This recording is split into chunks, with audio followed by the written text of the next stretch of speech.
Hello.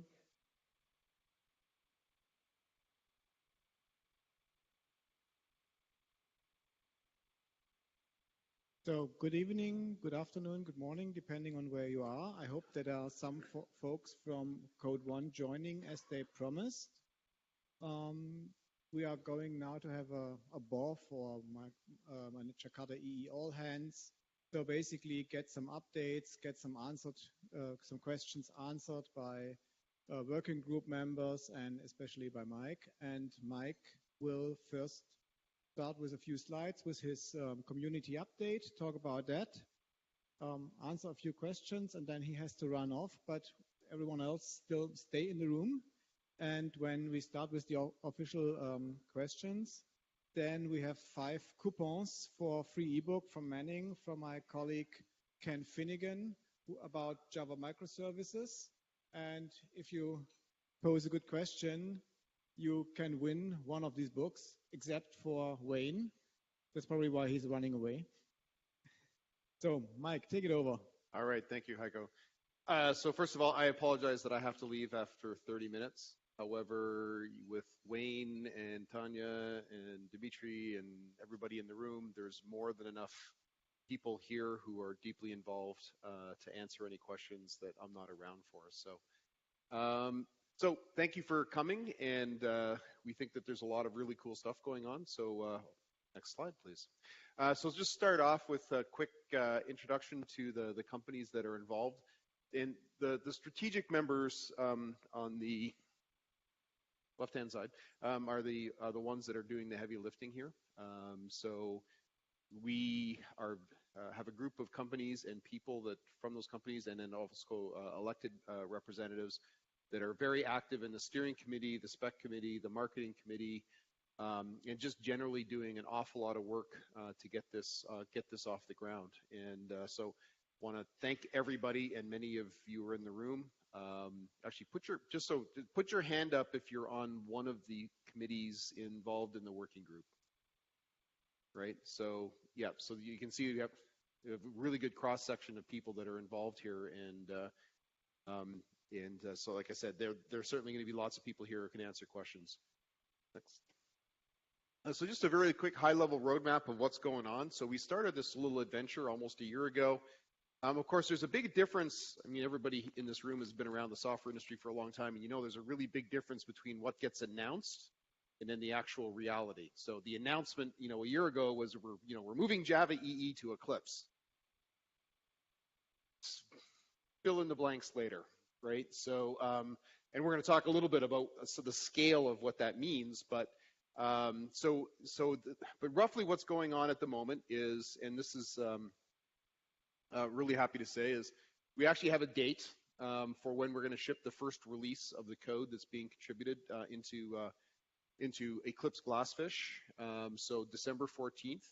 Now, the good news is that's a fairly real date as these things go, because there's a plan and it's achievable, but it's a little bit on the aggressive side, right, Dimitri? It's not like it's a gimme, right? There's lots of stuff that has to get done. But we're very hopeful that before the end of the year, we are going to be shipping a Glassfish release from Eclipse, and that's going to be the culmination of I call it a metric shit ton of work. And then some point, but the end goal here, of course, is to create not a Java EE 8 release. Actually, I should backtrack a little bit. So we're going to ship Eclipse Glassfish 5.1, and it's going to be certified as Java EE 8 compatible. But what this really is about is establishing Jakarta as its own spec process, and we still have some work to do on that, and we'll talk a little bit about it as we go through. So some recent accomplishments. So just to kind of give you a scale for what we're talking about here is, since basically January 1, which is when we really kind of got this thing going, at the Eclipse Foundation, we've onboarded 39 new projects. And there's been a few talks, I know, where they've talked about the scale of this, but between the TCKs and the Glassfish implementations and the jar files and everything, it's like roughly 10 million lines of code, right? And that's excluding comments, right? Like, 13.5 million lines. That's including comments, though. Yeah. So, but anyway, so can we all agree that's a lot of code? All right, let's move on. We've onboarded 160 new committers, and the IP team that sort of watches everything that's coming into Eclipse projects has already done more, 30% more work year to date than they did all of last year. And I want to, by the way, thank the Oracle team that we're working with, and I guess Dimitri, you're the only one here from the Oracle team today, but they've been great to work with. The steering committee is chaired by Will Lyons, and he's been absolutely amazing. It's been a very constructive and very congenial, collegial process all the way through. So I mean, there's been, and the thing about it is, from the Oracle side, I mean, they're taking all this code that works perfectly well right where it is, and we're dragging them through the Eclipse process, and it's an awful lot of work on their side. To basically get them back to where they were when they started. So it is an enormous amount of work. And then on our side, the pain that we have to bear is dealing with the Oracle lawyers. So negotiating the TCK agreement was an enormous amount of fun. And by fun, it's like kind of like catching leprosy, but and then we've have this approved plan, and we've keep going. And this is where we are now in terms of the onboarding. So basically, we've gotten pretty much every single one of these projects to the point where the next thing for them to do is to ship a release from Eclipse and exit incubation and actually become full-fledged projects at Eclipse. And trust me, that's like, it's an enormous amount of work to get us to this point. So some other things it's done, and I think this is one of the main reasons why we wanted to have this town hall, is we have this draft spec process that's open for community review. And I should have probably put a link in there somewhere, but if you have any questions, feel free to drop Wayne or I a line. But we want the community to give us feedback, because this new spec process is going to be absolutely critical to the future success of this entire initiative, because really what this is all about is increasing the pace of innovation in this area so that we can have more community-based specifications to evolve the Jakarta platform going forward. Then there's a whole bunch of other stuff that has to get done that's kind of process-oriented. And we're going to talk a little bit about the IP flows later. But this is an enormous amount of work on sort of our side as well, in terms of drafting new licenses, and making sure that every I is dotted and every T is crossed in terms of the IP flows, so that when we create specifications at the Eclipse Foundation and the Jakarta Working Group, that they are IP clean, and the whole industry can base their products, but more importantly, their applications on top of this new platform, feeling very secure about that. So yeah, just flip through that. So in terms of the spec process, so when you're reading this document, a couple of things just to keep in. The screen just went blank up here.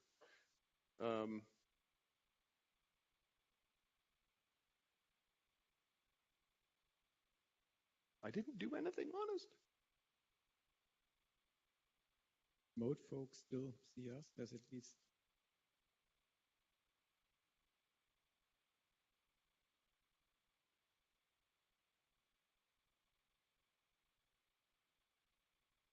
There we go. Much better. Everybody loves Max.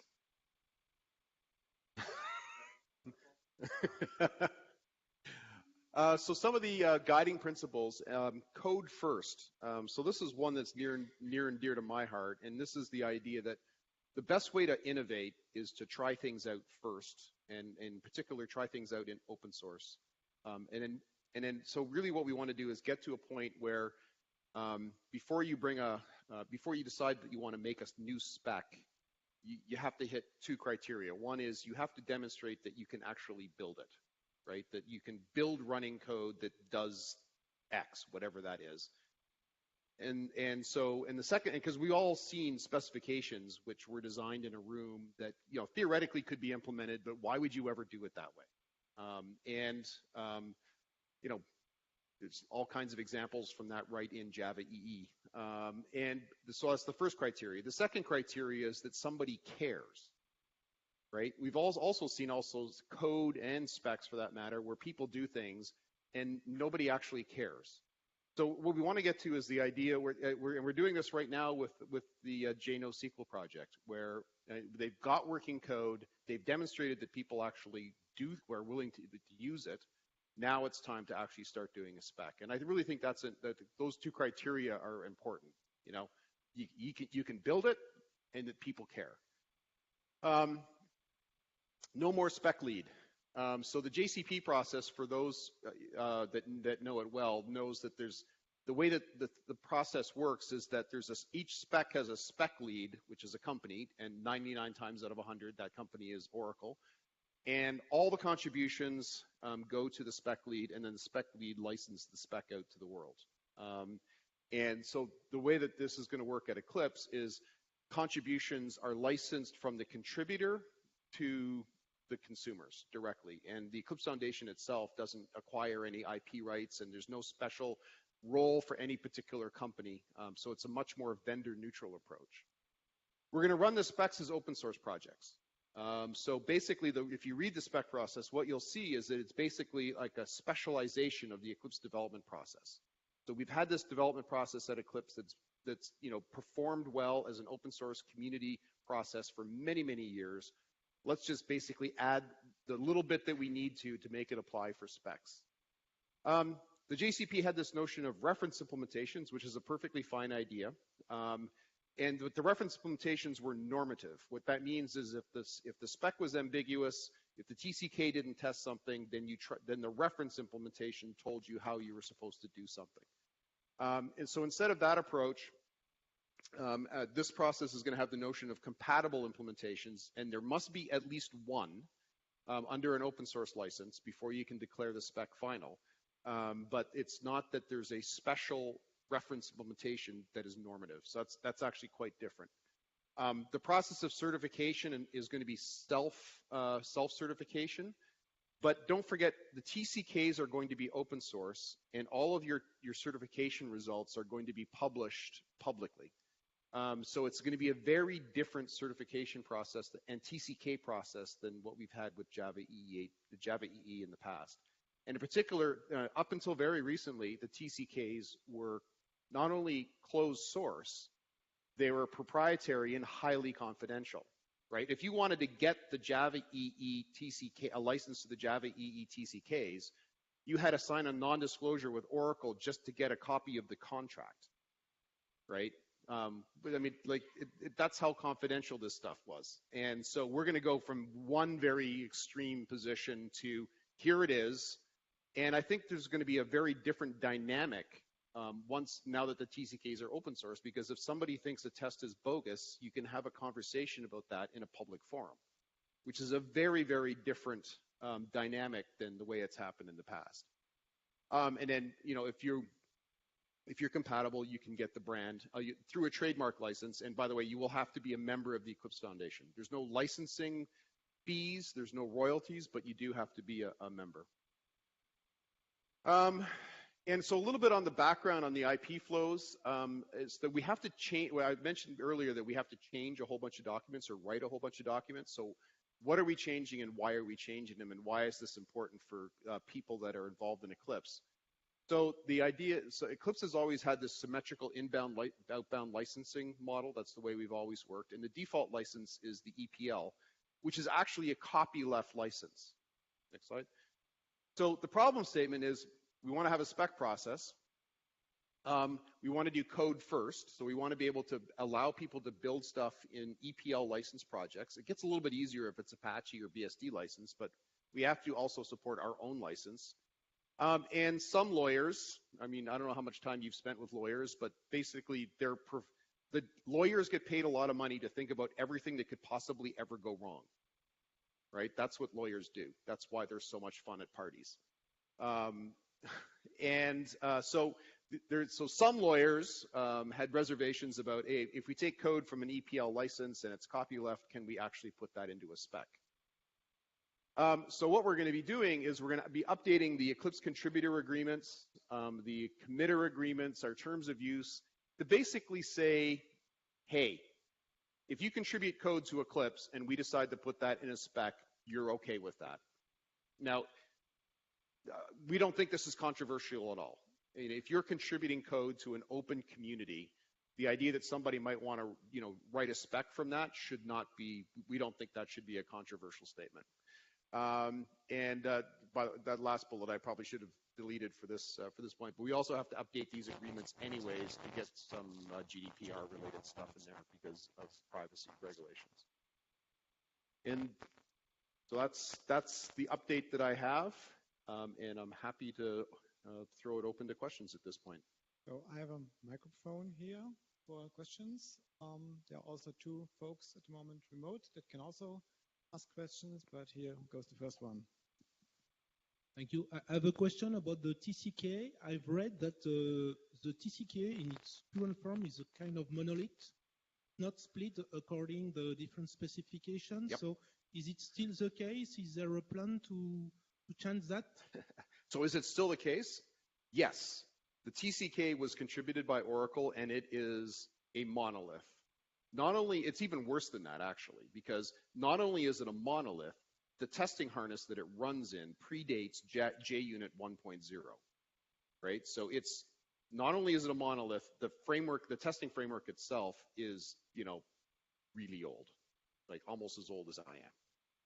Not quite, but so yes, that's the current state. Is there a plan to break it up? No. Is there a desire to break it up? Yes. And this is a perfect example of where the community can get involved, right? That's to be successful. We do believe that we need to have like a TCK per project kind of map.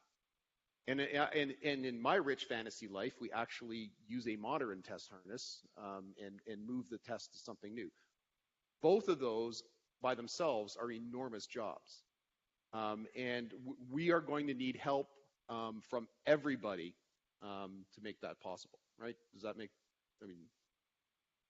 we definitely need help. But I don't think there's anybody that disagrees with those goals. Yes, thank you.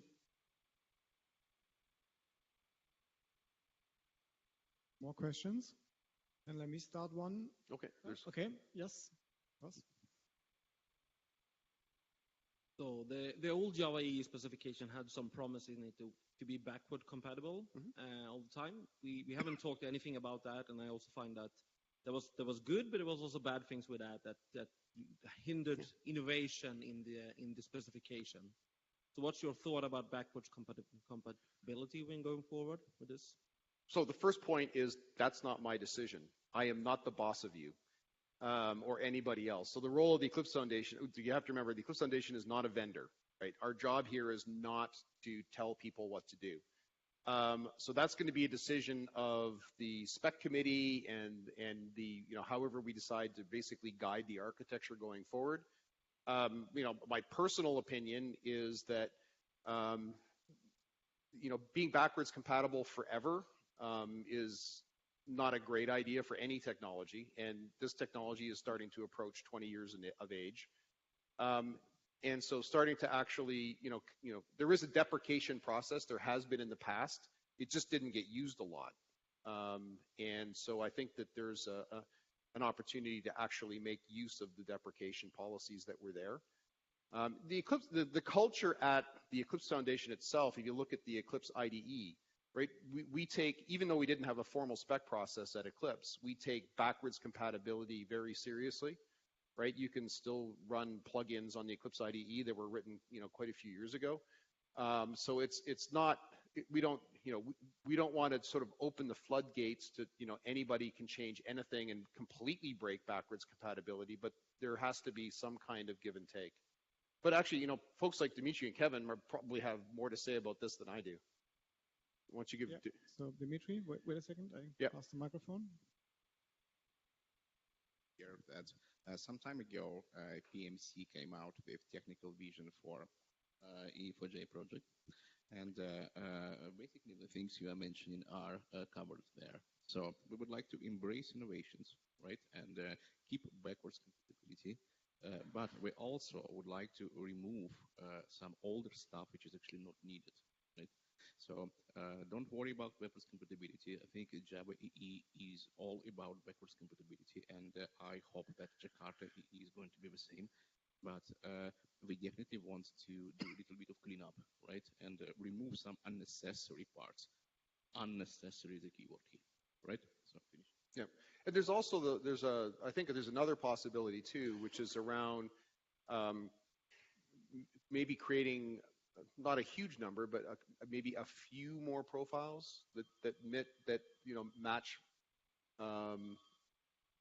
modern application requirements a little bit better. I think there's sort of in the conversations that I've been in on the Spec committee, there's definitely a lot. Nobody wants to have a whole bunch of them, but I mean, there could be one or two more so that's another way to evolve it, right? Is you define some profiles that leave some baggage behind, and because they're new, they don't have the same list of backwards requirements as the full platform.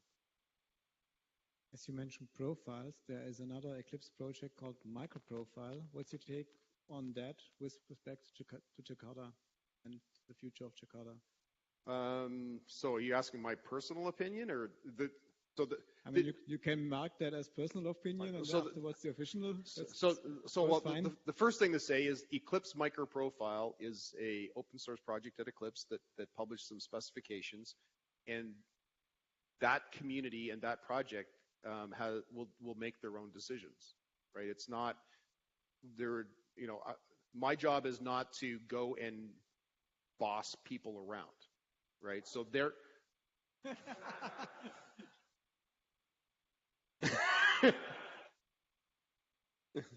yes. That said,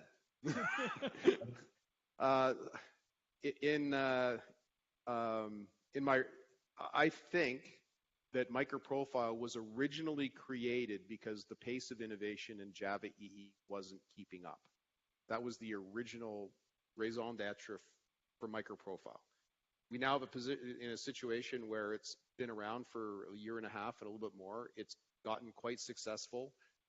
Project Helidon from Oracle is now using it, so it's not even the original founding members. It's got pretty demonstrably broad industry support. So I think over time, once the Jakarta EE Spec process is up and running and has been demonstrated to work, that it would make a lot of sense for Microprofile to become part of it. Okay, thank you. But that needs to happen at a pace that feels right for all the parties involved. Yeah. Another question on the guiding principles. You said no more spec lead. I know where it comes from with the IP flow, but you still probably want someone in a project that does the work, that calls for the meeting, that writes the meeting notes, that writes the document and these things. Yep. That still exists. Well, you had me right up toward. I agreed with everything except the write the document. So the first thing. Okay. So yes, Eclipse projects have project leaders. So specification projects under Jakarta or at the Eclipse Foundation will have project leaders. But the position of an Eclipse project leader is a position of responsibility, not a position of authority. So a project leader at Eclipse is responsible for making sure that the project is operating properly and following the open source rules of engagement and so on. But they're not the boss. And in particular, one of the things that I hope is going to change is there are examples in the past at JCP specifications where there was a JSR that was there was an expert group that was there, and there would be remarkably little conversation for a long period of time, and then the spec lead would show up with a document and say, there's the spec, we're going to have the vote in 2 weeks. I'm maybe slightly exaggerating to make my point, but that's not what I would call an open and collaborative process.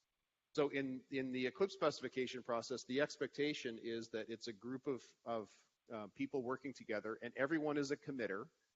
And if you have and the way that it works at Eclipse is if you're collaborating on a document, every single committer on that project is going to have edit access to the document.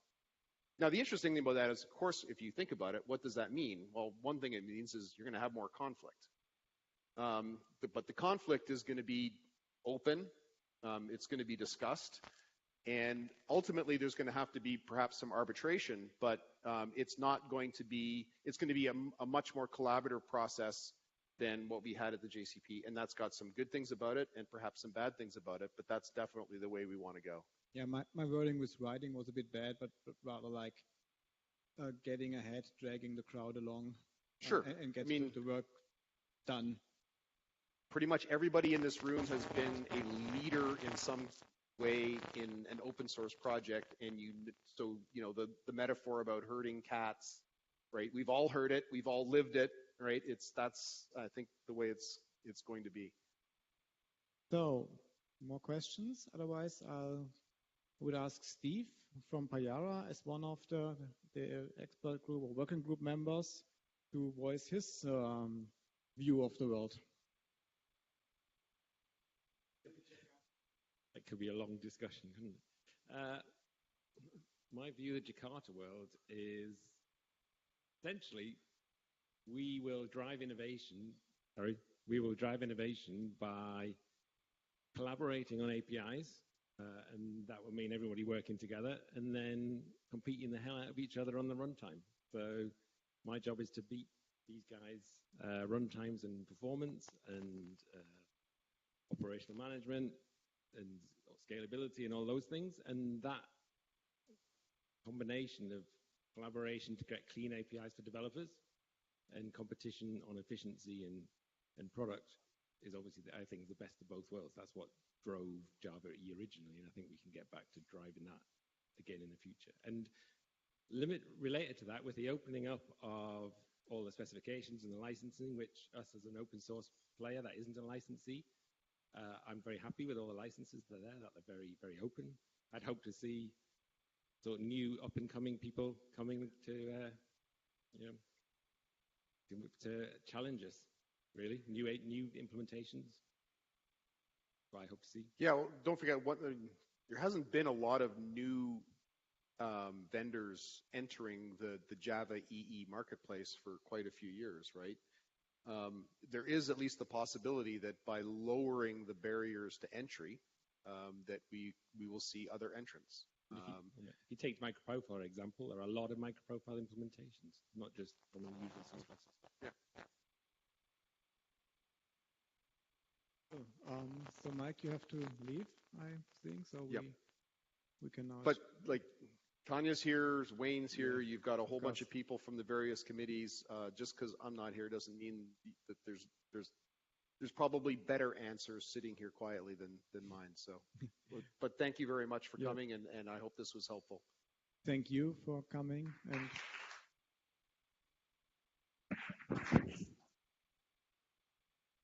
so, other questions remote? I see that a few people dialed in. Any questions, comments? Nothing yet? Everyone happy? Great. So, Tabang, you are the guy that has to market the hell out of this, what we produce, all the chaos and so on. What's your take on that? I'm leaving with Mike. I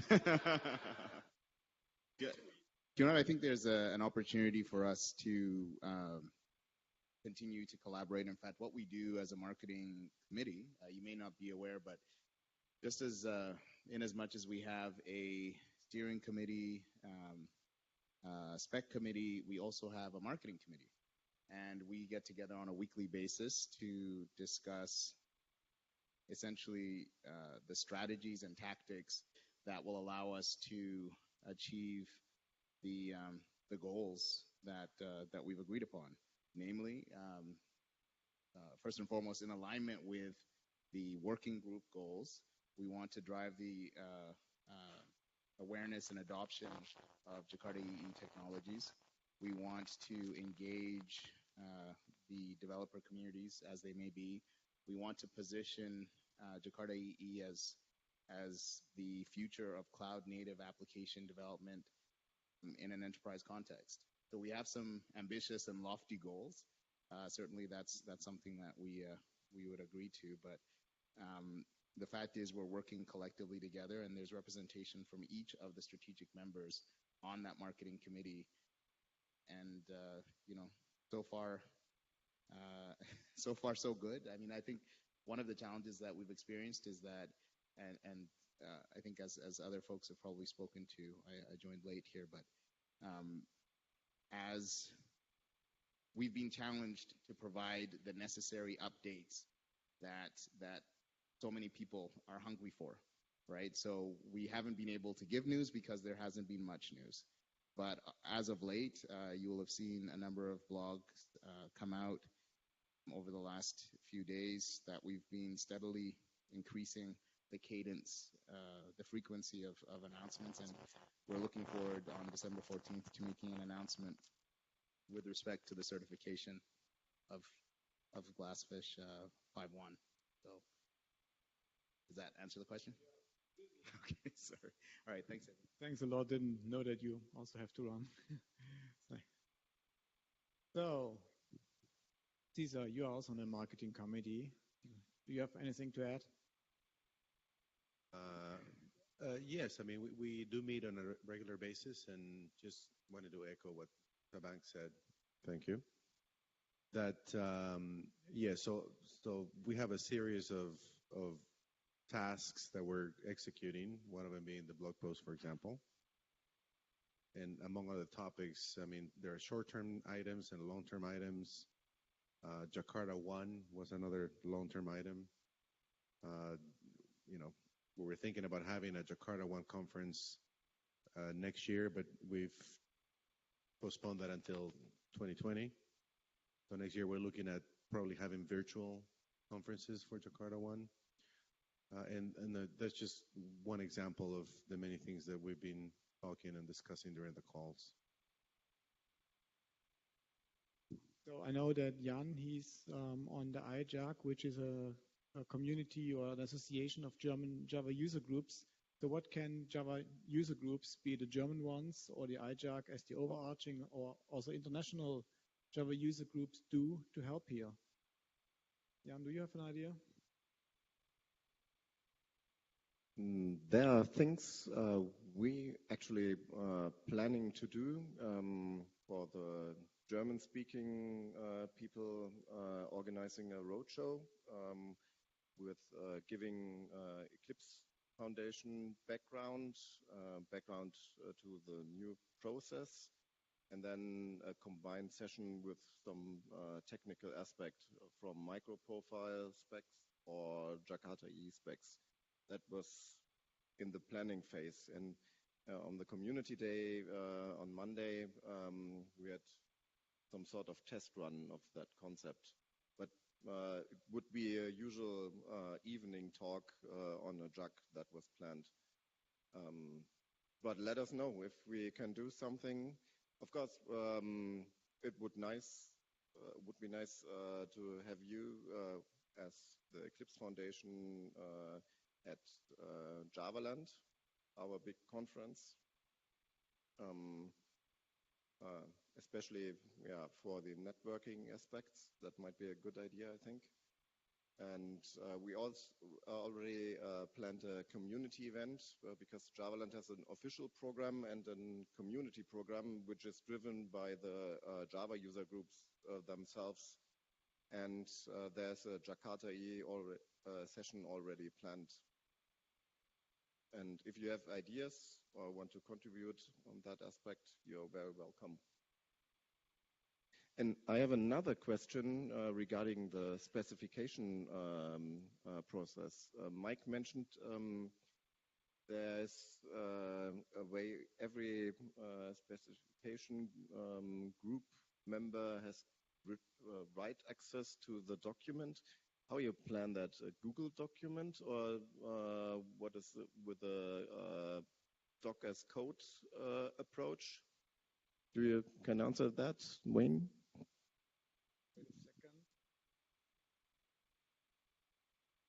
So I have personal opinions. I have personal biases, but I have no strong opinion other than it is an open source project and a hypothetical, I guess. I have open source project and that the open source rules of engagement apply, which means that the playing field must be level, must be able to actually access it. Everyone must be able to actually access the document. Must be able to accept contributions. Anybody must be able to observe the work being done while it's in progress. My personal preference is something like ASCII doc in a Git repository because that's. All right, then we're done here. No, honestly, personally, I find Google Docs are great for initial collaborations when you're doing like really fast-paced collaborative work, but eventually I think it breaks down at a point. And certainly when you're doing something as important as a specification, I think tracking the history, tracking the changes, tracking who's making, very persistently and very easily using well-known and established tools is really important. And I know, frankly, I do everything in ASCII doc with Git, so that would be my recommendation. Don't just use HTML, that's just wrong. Sebastian, Ed, how is weather in California? Come on, you're live. It's super sunny. We have. Can you hear me? Like the Wi-Fi is not the best. I mean, conference. But getting ready for the day. It's like 10 a.m. and yeah, a lot of Java EE and Jakarta EE knowledge going on here in the session. So that's the good one. And yeah, greetings from San Francisco. Okay, cool. So what feelings or sentiments did you catch with respect to Jakarta EE at Code One so far? Actually, a lot going on for both Jakarta EE and MicroProfile. So you definitely can see that this is advancing and that people are, like enthusiastic about it. Or in other words, like if you talk about enterprise Java, then it's here from content-wise mostly either Jakarta EE or MicroProfile or both, which I think is good. And there's also quite a bit going on of that in combination with cloud native technology, like how to do that with Kubernetes, how to do that with Istio, which I think is a positive development. Yeah. So would you see that, let's say, Istio is replacing parts of what we have in Java EE, or which could be in Jakarta EE, where people say, well, we don't need that anymore because Istio does it for free? Right, so maybe for parts of it, but I would rather see it as complementing rather than replacing. Because if you go to like Java EE 8 point of view right now, right, there are not many features that really collide with Istio in terms of resiliency or in terms of traffic management or things like that, right? So I think that's actually a complementary solution to use both and to use plain Java EE even in Istio. Actually, that's what I showcased in one of my sessions, which I think makes a lot of sense to combine these things. And then how I see it personally is that then developments and evolvements that now happen in MicroProfile basically complement and fill the gaps what is still needed. So for example, open tracing, right? If you want to do tracing with microservices and do that within Istio, you still, for example, need to pass the HTTP headers. Any examples like that where you just like fill in the gaps. Same for observability, right? You just make it accessible, whatever happens in the application, and that is done in a standard-like fashion, be it with MicroProfile or then later on, hopefully with Jakarta EE, if it gets incorporated. And then this would just be added to the applications. But from my point of view, like the programming model and the deployment model, it makes a lot of sense to make that in a similar way like we had in a Java EE world, right? Like thin deployment artifacts that run on a runtime that then maybe also, support, for example, MicroProfile. So I'm showcasing a lot of open liberty and just deploying Java EE applications, right, that might be enhanced with MicroProfile also. Okay, cool. So I think Kevin is happy to hear that you're using Open Liberty. speaking of Kevin, he had a talk earlier about Jakarta EE and microprofile, and the recording guy in the room just stopped him when the session started to get interesting. So Kevin, tell us the missing bits. I'm not sure what you're referring to. So I did have a presentation. It was recorded. Did get some good comments back from it. And what I was trying to do was talk about the relationship, current and future, between Jakarta EE and microprofile. I wrote a blog about this a couple months ago now, and that's what I ended up doing, is kind of reactivating that blog as a presentation, and that's what I brought forward. Granted, I mean, it was my opinion of what, how these things are going to be working together, but I thought it was very good that you asked Mike the question and to see what his answer was, and it was very consistent. I think everybody is, we've made a lot of progress with microprofile. There's no reason to just say, oh, stop work on that and let's move on Jakarta EE. I mean, it wouldn't be right. And so at some point, we will want to move some of these technologies into Jakarta EE, but it's not going to be an overnight thing. So I don't know, was there something specific when you said that I stopped, or?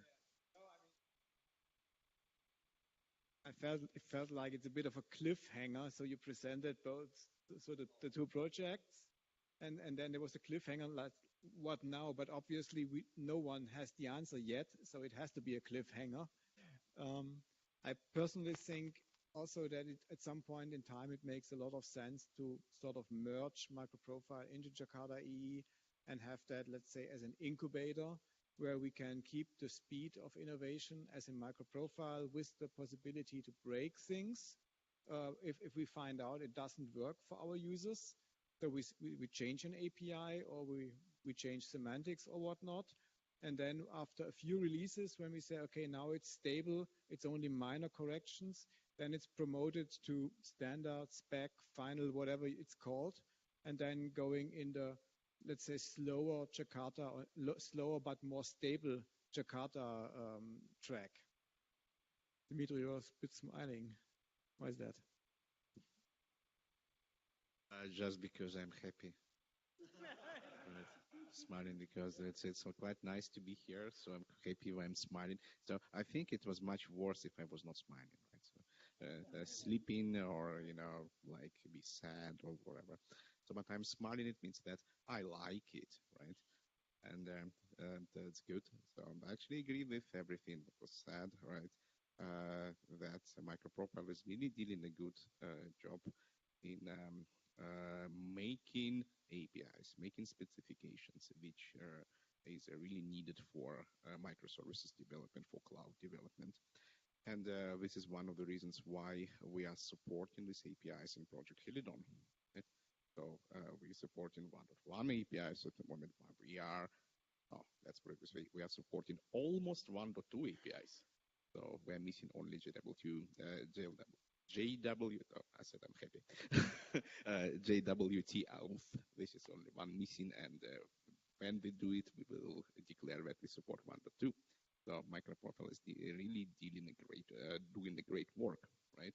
So about joining Jakarta, no, at some point it will happen, because Jakarta is the standardization thing, right? And microprofile is not a standard, right? As you said, incubator, yeah, it's okay. So, and I remember then when Jakarta EE for J project was starting, and one of the statements there was, we would like to have microprofile there, right? So it's going on. So it's what Kevin said, it's going on, so it's going on.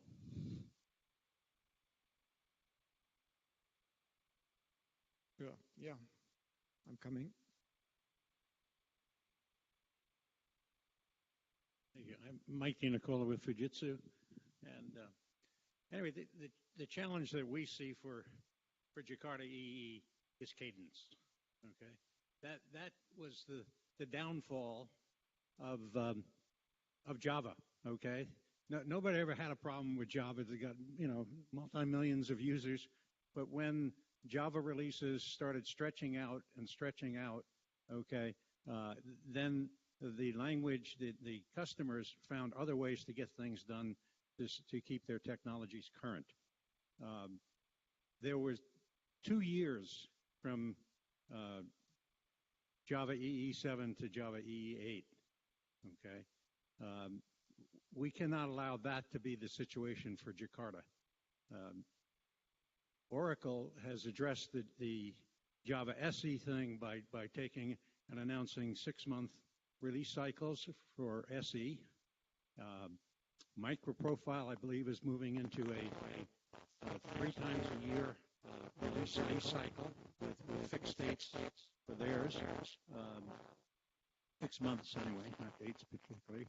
And Jakarta EE, it's been a year now. We've got to get that out. But once we get it out, we've got to get it on a cadence, which is multiple times a year, okay, so that we can keep it a lively and current technology. Yeah, I fully agree, and I believe that if you have a cadence, a relatively quick cadence, it also doesn't matter that much if one of the sub-specifications misses the release, because the next one is to follow quickly, and so you don't have to delay the whole release train for this one sub-specification.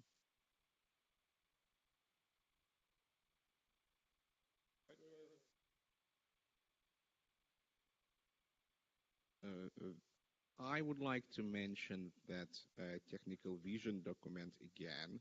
I already mentioned that at the beginning of this meeting. Release cadence is a part of that as well. So this is what a technical vision document, this is what PMC sees as their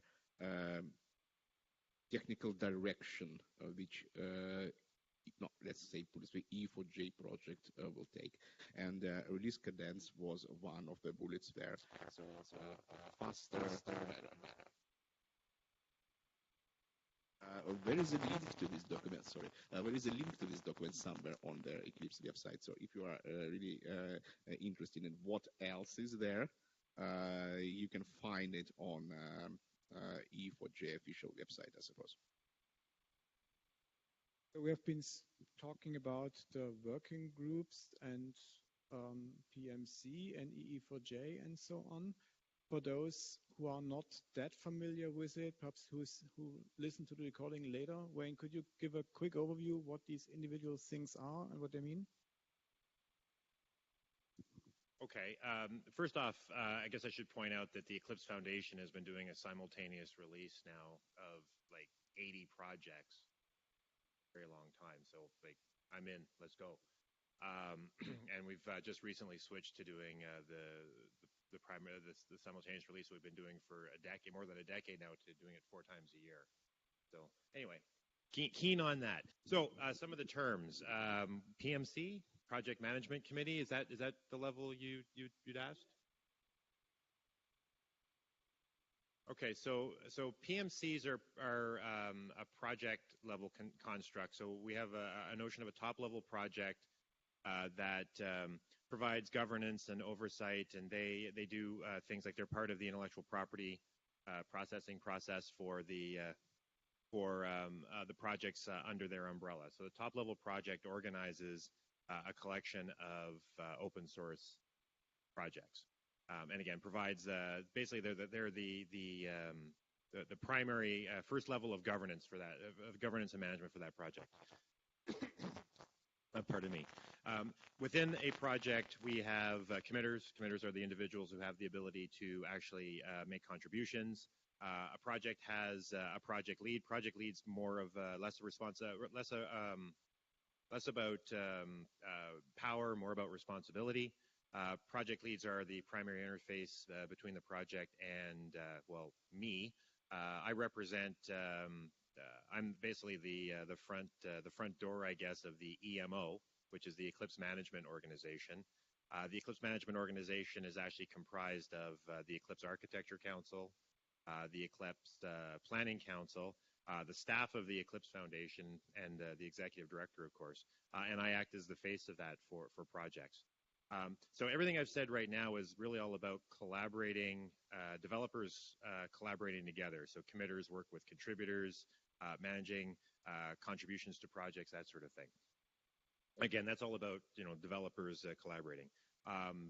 Working groups, actually, I might be inclined to pass to Paul, are more about organizations collaborating.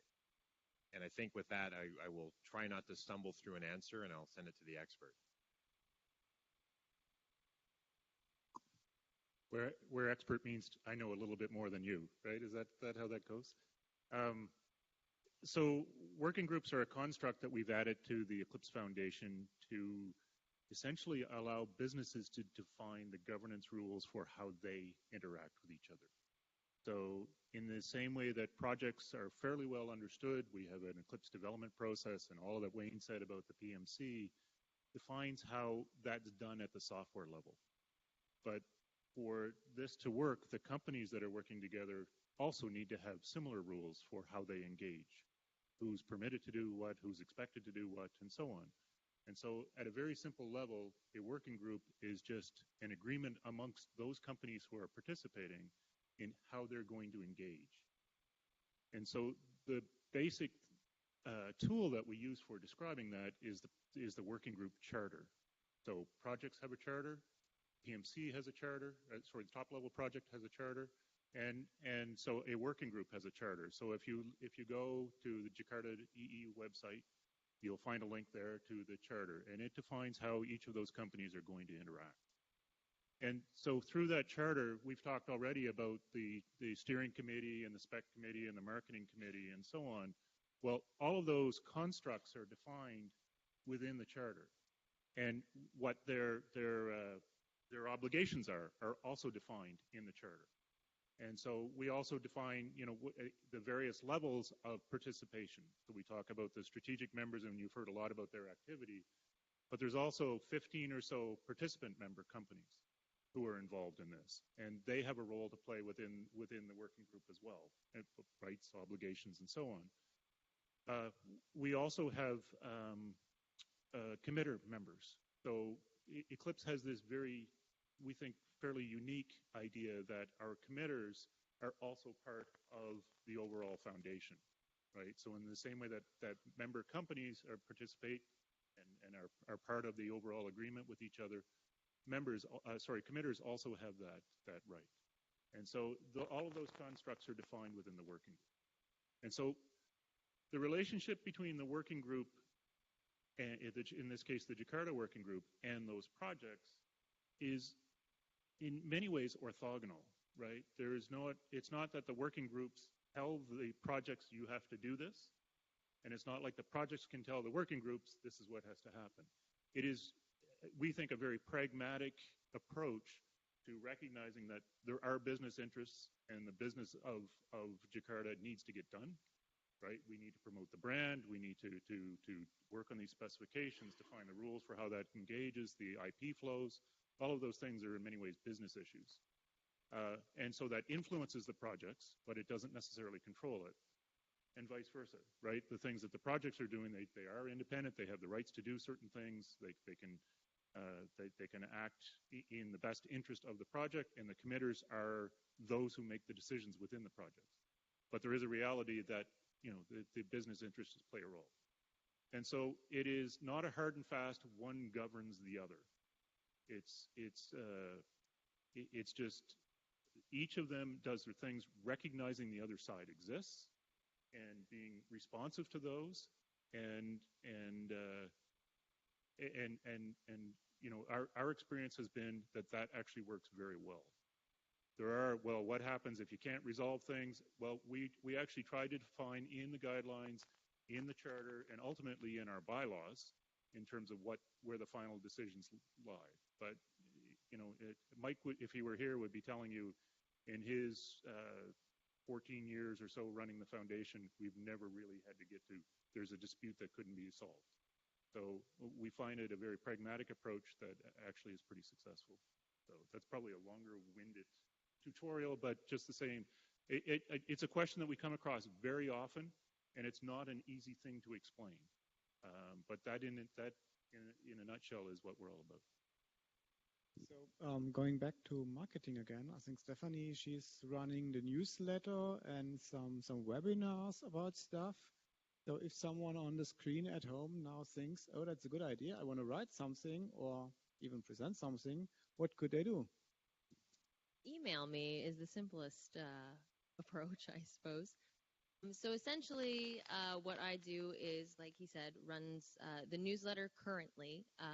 In a couple months, it will be our new marketing specialist, Jamika. She is out of Europe, and she's fantastic. As well, I do the virtual Eclipse community meetups, which are webinars hosted at the foundation on YouTube, live streamed. So we want to encourage people to participate, show their demos of what they're working on for Eclipse technologies, as well as new releases, new things about a project that is interesting, and share it with the community. So, oh, yes. Okay, sorry. And I also run all the social media. So if you ever want a blog posted either on our website or on the Jakarta EE website or in social media, or just helping push community outreach, again, definitely send me an email. Stephanie.Swart, S-W-A-R-T, at eclipse-foundation.org, and I'll get it done for you. Thank you. So, more questions, contributions, answers, new projects to start. Okay, here. One question regarding the relation to microprofile.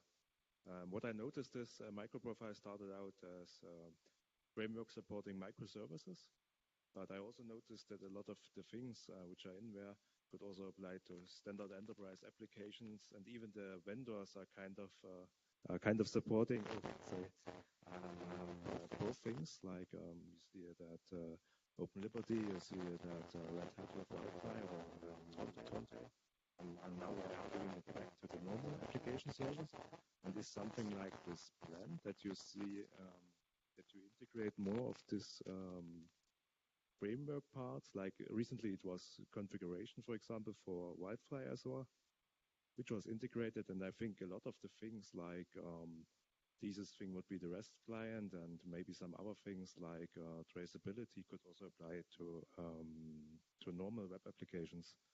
Is there something planned to get this more together, or is it still that it's like separated, that it's only usable in this microservices approach and not in the normal enterprise world where Jakarta EE is heading?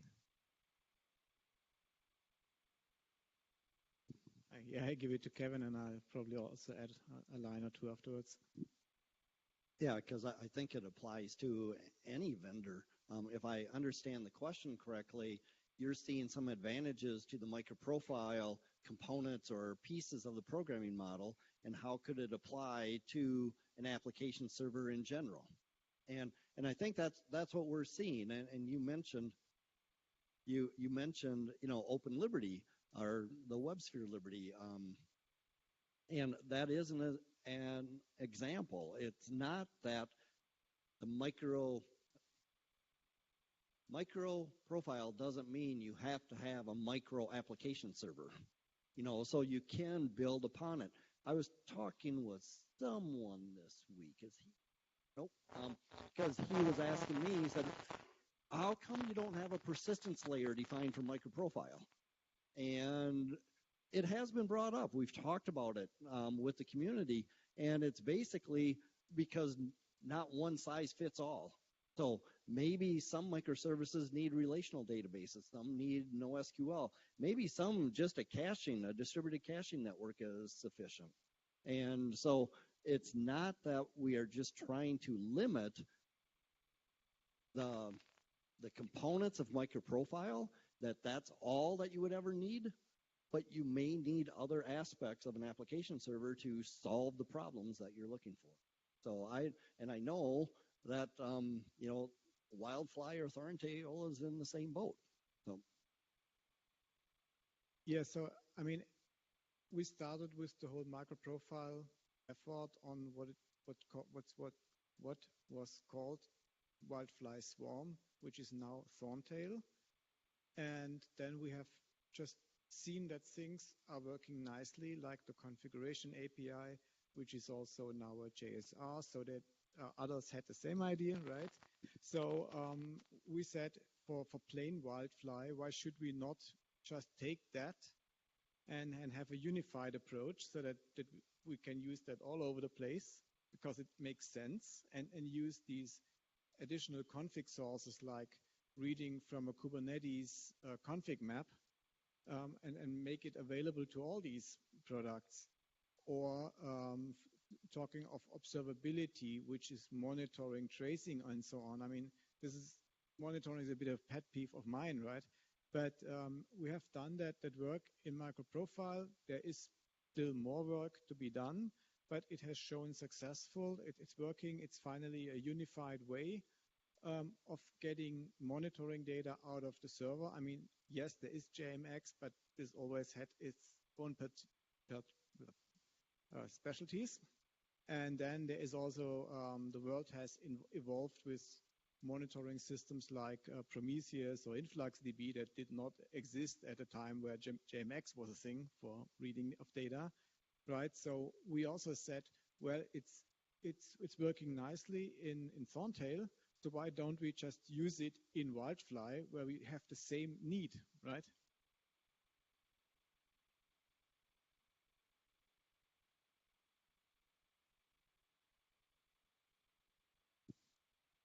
Yes, because as you mentioned, microprofile fits better in a cloud environment, but not only in a cloud environment.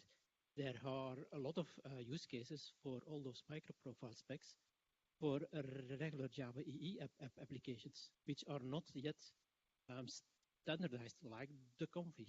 So it is indeed a good idea to combine those, and a lot of vendors doing it. You have mentioned the most of them, Payara is also one of them, that we are explicitly working to combine those because it helps, I guess, almost all people that you also have those microprofile specs available in the standard Java EE server. Well, I pass the mic to Tommy Tribe. It was not, from what I know, planned that we will migrate this stuff over into Wildfly, but it's rather that it has just shown successful, so that we say, okay, let's use it.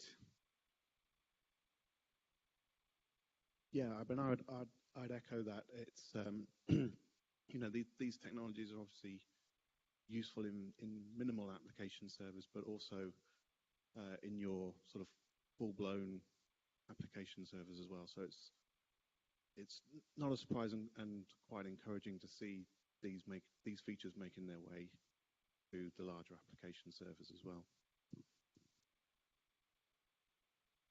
Coming. I kind of understand the things you are saying. I have just one small, tiny problem with that we are breaking portability of applications. And that's one of the things that Jakarta, even though we didn't release for a very long time, was kind of good at. And by introducing nice microprofile specs, which I agree are really needed, we have a problem for customers, because if you use one application server with one metric version, you will not deploy anywhere else. So like the basic idea of Java EE and Jakarta EE is kind of broken with this. So it's just a concern that I see. You know, I understand why it's happening. On the other hand, I think that there is a danger in that.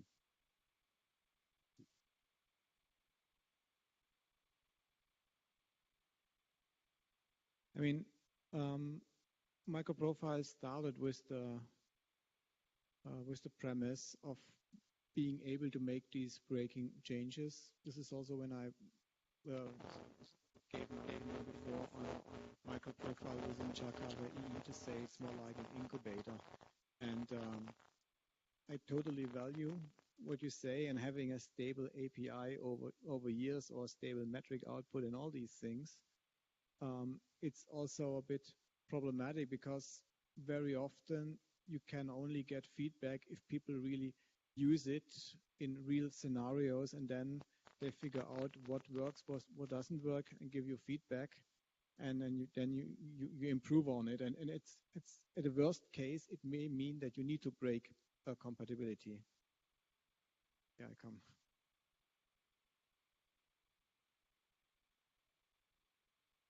What I was trying to say is I don't have a problem with microprofile, and if you build a microservice on microprofile, that's absolutely fine, and you have a single microservice that you have, on a single version of an application server. My problem was with porting microprofile specifications into Jakarta or Java EE application servers, where you are, like the meld that we talked about here before, that you kind of think, yeah, this is a great idea, but once you import it into your Java EE application, suddenly you are creating that application bound to that version of server, and that's much bigger scope, because microservices with microprofile, that's, small part. Enterprise Java application, that's a big thing. Breaking portability there is more important. I mean, I'm not sure if I completely got you. No, you're right, but you are not forced. You are not forced to use the microprofile APIs in a Java EE server that also has the microprofile stuff. So Cesar, you wanted to add something? Question. Portability to me means that I'm running a Java EE app on an IBM product, and I can move it to Red Hat product. That's portable, and they're both certified on the same version of Java EE. But then another thing is backward compatibility, and that's what you were referring to. That microprofile doesn't guarantee backward compatibility because innovation is key, is one of the main goals. Whereas Jakarta EE, I'm assuming that just like Java EE has this, mission of being back or attempting to be backward compatible, right?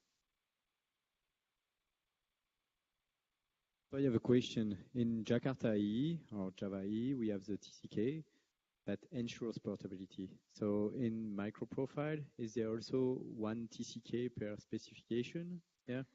Okay, good. Yeah, but then it also evolves. Kevin, what's your take? I'm not sure we'll take on what. I just heard the question about the TCK.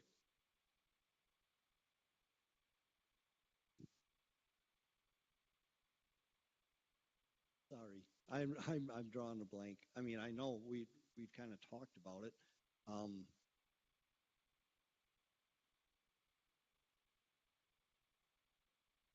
I guess I don't have anything else to add. Okay, what else?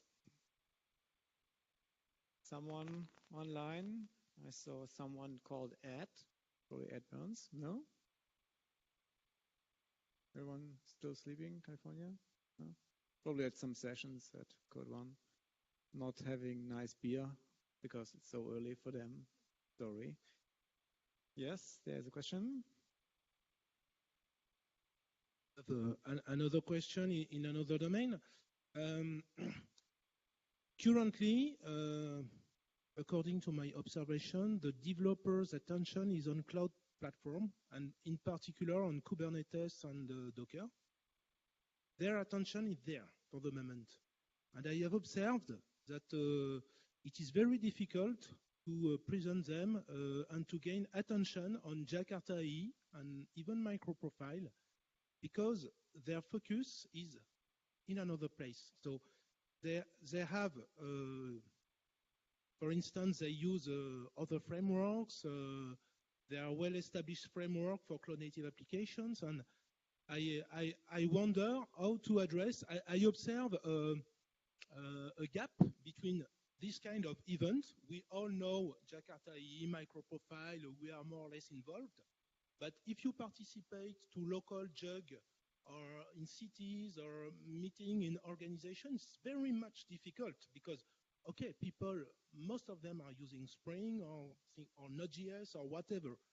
And for me, it's a difficulty when I try to convince people about the interest of this technology. I wonder if this is a specific observation or and I have no solution for that, but I think it's very important to find a way to get the developer attention on Jakarta EE. Sorry, not an easy question. No, you are absolutely right. This is very hard to get this mind share back. I mean, Java EE was a real thing a few years back, and everyone was doing that, and it went down a little bit, and then with EE5 and JPA and EGB3, it grew a lot again because it got an impulse from the outside, which also was Spring at that time, interestingly enough. And then I think the gap between EE7 and EE8 was so long that people lost a little bit track, and there was all these things, Docker coming along, and then later Kubernetes that was not foreseen, and then there is a little bit of an overall perception problem. I mean, not now, but not too long ago, when I was talking about people with Java, they were like, "Oh, it's slow. I tried it on Java SE11 and it was slow, so it's slow, right?" And this is complete crap, of course. We all know that. But I think the best thing is really we all go out to our local JUG or remote JUG, whatever, in the next big city, and just talk about these things. With Jakarta, of course, it's much more problematic because there is not much to show yet. But this will be better once Glassfish will be released or Jakarta EE compatible, right? So there is something to show around, and then the other vendors will all also come with their releases sooner or later, and then you can really show. And then so I did on Monday, on the community day, I did a little bit of a workshop, hands-on with microprofile, and we have some very nice things in there. For example, with the REST client, you have a backend service, you take the interface file, put two annotations in the right place, and then you can just call out without any effort, right? This is the power that we need to go out and show to people and say, look, you can get running very quickly, and then with the right runtime, which is also not too fat. I mean, also Spring has to bring a JVM, right? I mean, so that part is equal. And on top of when we start up quickly and have this very quick get going with all these nice things, then I think we can also get mindshare back. But there are other people have different opinions, and it's also the task of the foundation at the end to market the hell out of it. Okay. Gal doesn't look like we need to market the hell out of it, so. No, I mean, we will not. Yeah, we can help, but we are not. You are not writing the content, correct? Okay. So we also need the content and.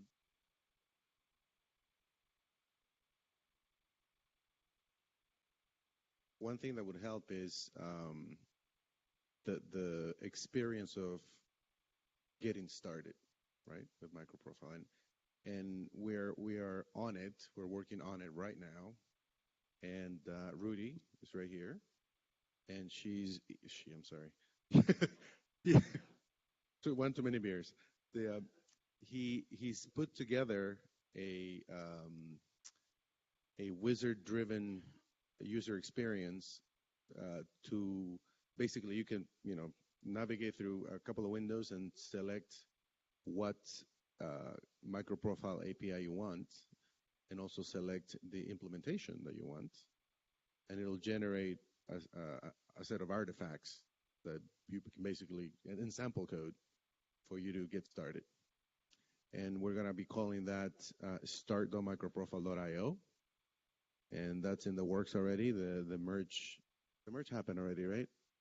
So we already merged his code into the project, and the next step is going to be, actually the Eclipse Foundation is going to provide the infrastructure to run that on, and then the next step is to reskin the UI, so it looks like microprofile.io, callers and all that, and it will be made available for developers to go and start using it, right? So that, I think you can exploit that in your meetings with your folks at the jugs. And the next thing on the plate is we have code samples. We have we already have a directory with samples, but it's a bit outdated. And plus, there are other samples that different people have, microprofile samples, sitting in different repositories at this point. And that's the next thing we're going to do is we're going to rationalize that and reorganize it and put it in where the samples live now, so that it'll be another resource for developers to get started quickly using microprofile. I think that's very important to have this kind of experience for the developers, because lots of the mindshare, the frameworks you mentioned, also comes from the fact that one single developer can just take the framework on the web and quickly prepare a quick and dirty version to show to their management, and maybe then, okay, oh, that works, so let's continue with that. But I think that maybe the next step is also one of those frameworks I know in France is Jeepster or Jeepster. I don't know how you pronounce that. So a bit of scaffolding, and yeah. So on the generated application, I don't know how far is your wizard going, but if at some point there is the idea to put just a bit of scaffolding and user experience in the generated code, that's also something that could be interesting in my opinion.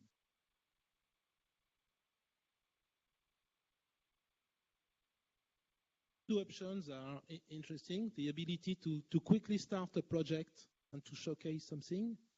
Also, in France, at least in France, Jeepster is very popular, and I wonder if it would be possible to generate a microprofile backend, for instance, because it's scaffolding, so it may be possible.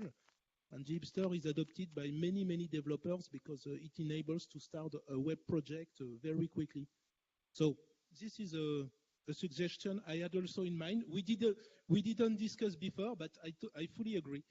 So maybe we can get in touch with the Jeepster project and see their feeling about that.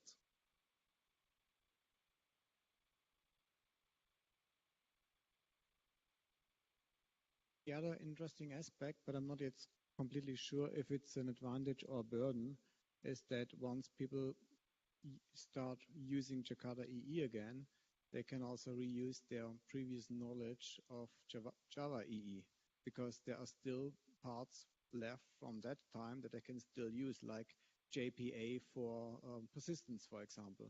I mean, you get that for free between quotes because it's just part of Jakarta EE.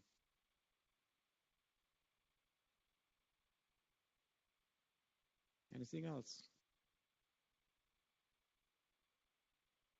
So here on the remote, hello. Any questions? Don't be shy. They're shy. Okay, I mean, if there's nothing more, then I want to thank you all for participating here. I hope there is still some cold beverage left over in the other room, and enjoy the remainder of the conference.